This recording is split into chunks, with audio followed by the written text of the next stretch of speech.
Hello everyone, my name is Tom. Hope you're doing well today. I'm here on a work site in Mississippi this week, helping a friend out doing a remodel of this house that was a rental, got really trashed, and met a new friend this week. His name is Joshua, and he's got just this great testimony, and I wanted to take a moment for you to hear what God has done in his life. So Joshua, tell us for a minute a little bit about what your life was like before Christ.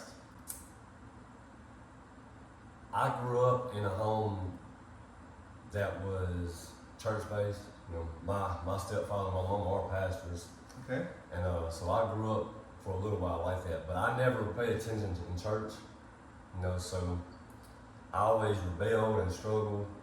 But what made me struggle was, man, it's like I had this voices in my mind and this hole in my heart, this void, just emptiness. Felt so alone. I felt just hurt, just pain. Like suicide was always in my mind. There was these voices in my mind just telling me, just hurt yourself. Nobody loves you. Nobody likes you. They hate you. You hate yourself. Kill yourself. You know. Wow. So there was just this pain there before Christ, like continuous pain, and that pain turned into me behaving badly, fighting. Turning to drugs, doing drugs. I started doing drugs when I was 9 years old. Wow. So from 9 to probably 15, I got strung out on heroin, crystal meth, anything you can think of. I was shooting up and everything. By the time I was 15, I was strung out. Wow. So before Christ, it was drugs, prison, gangs, you know, just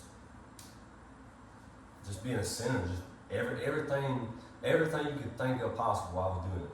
You know, going against the Word, going against the Bible and how it says, the Lord says you're supposed to live. And it was all because of the pain that I was feeling. You know? So it wasn't, the drugs was not my problem at first. You know, I was just trying to cope with stuff. I was trying to cope with what only God could feel inside of me. You know? Wow, that's quite a testimony. Well, what happened to you? What were the circumstances of you coming to know Christ? Can you tell us that story? Well, it took the third time me being in prison. And I just woke up one night at like 2:30 in the morning. I woke up honestly filled with the Holy Spirit speaking in tongues on my top rack in prison. Wow. Crying. I had a dream of me and my family. I woke up crying, speaking in tongues. I had to get off my rack because I was broken down. Like all the pain inside of me, all the fear, the hurt, the emotions, just everything was gone. I felt so much peace and so much joy and so much love. And I now get this, I had never spoken in tongues in my life, not that I can recall. And I woke up like that, just speaking in tongues. And that's while I was in prison. So I gave my life to the Lord while I was in prison because of the joy that I felt, because of the love that I felt. You know, and before I got out of prison, I told my mother to find me a recovery center to get into. So she found me a faith-based recovery center to get into. I went to the faith-based recovery center. And when I went to the faith-based recovery center, that's when I really started my journey. Man, I'm talking about when I finally was delivered from all the drug abuse, all the trauma and all the pain that I had experienced within 17 years of my life, 20-something years of my life, I felt so free. You cannot make me go back to that, to where I used to be at. Because of the love I felt from God, I have never felt nothing like that in my life from my parents, from no human being, period, at all. Not even from myself. When I got in them altars and I asked God into my life, asked Jesus to take over my heart, to take control, I was filled with the Holy Ghost, and I was filled with just, I ran across the church because I could not control myself. Wow. I was scared, honestly, because it was so exciting. I just took off running. Wow. So after that, man, after I experienced Jesus and God and what He could do for me and fill those voids and take the pain away, it was easy to give up drugs. It was easy. So, but what was hard is dealing with myself, my mental health, my heart, and all the past trauma. Sure. And it was hard because I kept wanting to grab it again, take control again instead of giving God control. Oh, So okay. I'd slip, I'd fall, I'd fail, and just if it wasn't for the Holy Spirit, if it wasn't for God, if it wasn't for Jesus, for sure, I wouldn't be standing where I'm at today. Wow, that's amazing. Well, we all struggle with things, like you said. You struggle, I struggle, we all struggle with things. What are some of the things that you do, like on a daily basis, or things that are a routine for you to help you to stay close to the Lord? Well, like I said, nobody's perfect. I'm not perfect. Most days, I do get up in the morning and I meditate, I breathe, I practice breathing for anger, deep sadness, depression, just all that. And when I breathe, when you breathe, that's the air that God put in your lungs. And when you breathe in and breathe out, you're saying Yahweh.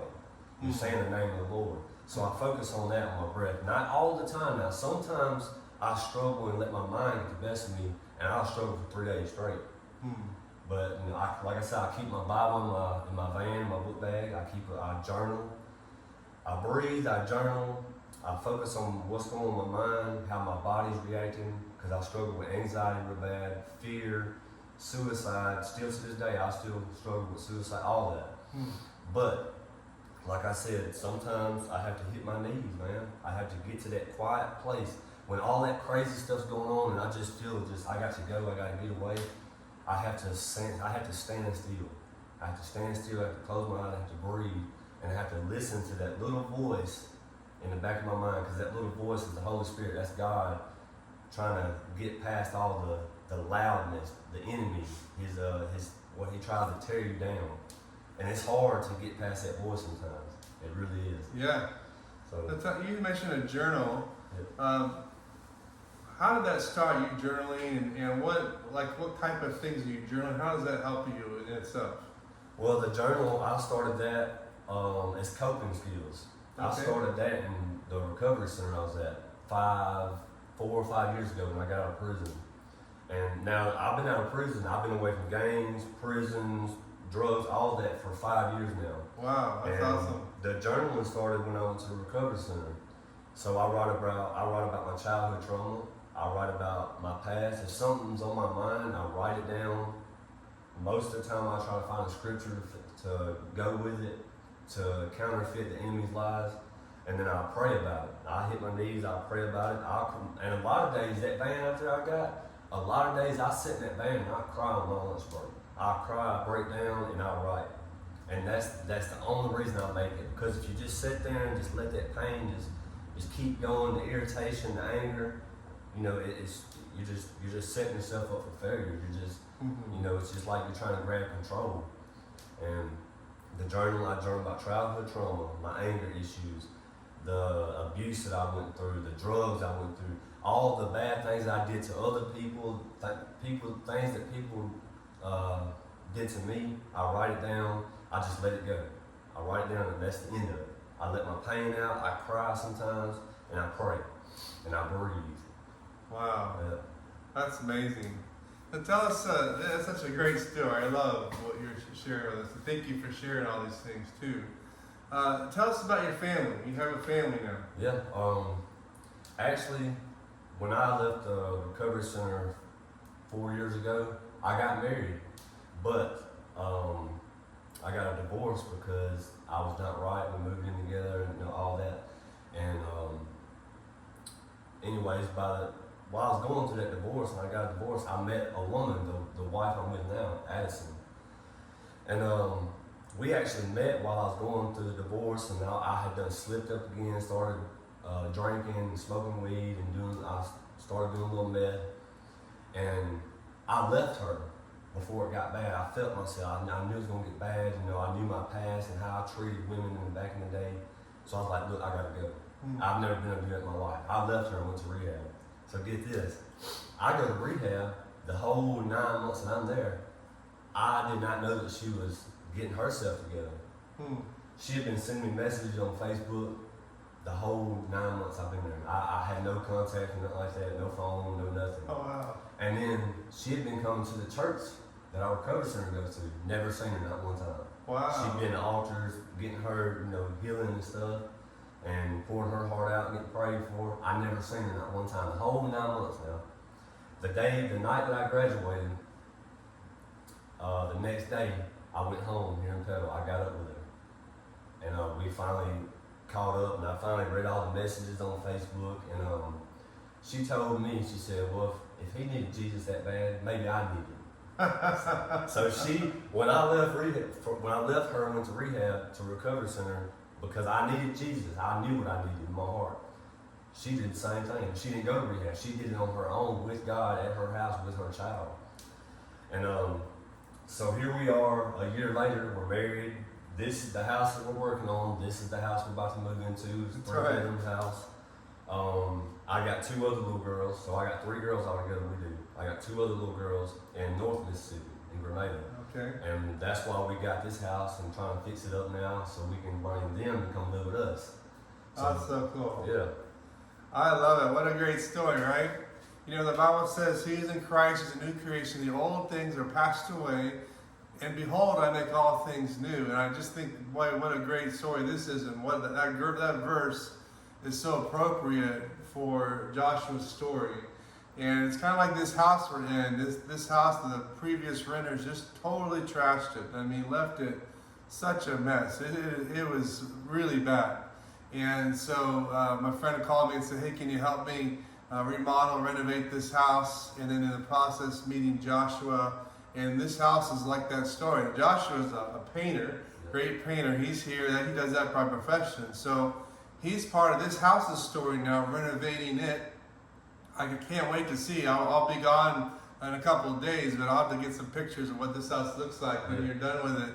And it's going to be like the story of this house is like the story of his life. But it's the same story that all of us have opportunity of whatever you're in, whether it's a story like his or you've lived a life where you never went down that route. The truth is we all need Jesus, right? No matter whether we've done a lot of drugs or all kinds of other crazy stuff, or we've just been like a good person, not done anything like that our whole life. We all need Jesus. And Joshua, I want you to do me a favor. Can you pray for whoever's watching this? I always do that. I always end. But I think it'd be cool if you would just pray within mind people who are just trapped, who for one, anxiety, the things you talked about there, but 2, obviously salvation. And just pray a prayer of deliverance and prayer over anyone's watching today. Okay. Can you do that? Just speak right into that camera there and pray over them. Father, in the name of Jesus, Lord, I just pray for anybody that's watching this video. Lord, I pray that anybody that hears the sound of my voice, God, that brings, through your spirit, it will bring deliverance from anxiety, Lord. Bring deliverance from a horrible mindset caused from drugs. Bring deliverance from drugs, from gangs, from prisons, Lord. Father, I just pray, Lord, they just see this video and see some hope, God. And that they find salvation through your Son, Jesus, because that is the only way. He is the way, the truth, and the life. And when we think there is no way, Jesus makes a way. When we think there is a lie and the enemy tries to tell us there is no way, Jesus is the truth, and he brings us back to life when we are dead. So, Father, I just ask you to just touch each and every individual, Lord, no matter where they're at right now, if they're in a crack house, if they're in prison, or if they're whatever they're doing, Lord, they could be watching porn or whatever it is, God. Father, I just pray that you touch them, your spirit breaks Lord. That, the spirit of deliverance breaks that right now in the name of Jesus. Thank you, and God, you just fill them with your spirit and you just touch them. And I pray, Lord, that they break their knees, Lord, and they cry and beg and ask you to forgive them for their sins and ask for your Son to save them and for them to let go of control and for him to take control of their lives. In the name of Jesus, I do pray. Amen. Amen. Love it. So cool. Joshua, my friend, I'm proud of you. I just want to say that. You've pushed through it, you've trusted in Jesus, and God's got great plans for your life. I believe that with all my heart. Thank you today for sharing with everybody. Hey guys, we believe in you. We're thankful for you watching, and we pray this has been a ministry to you. Have a blessed day. God bless you. Bye-bye.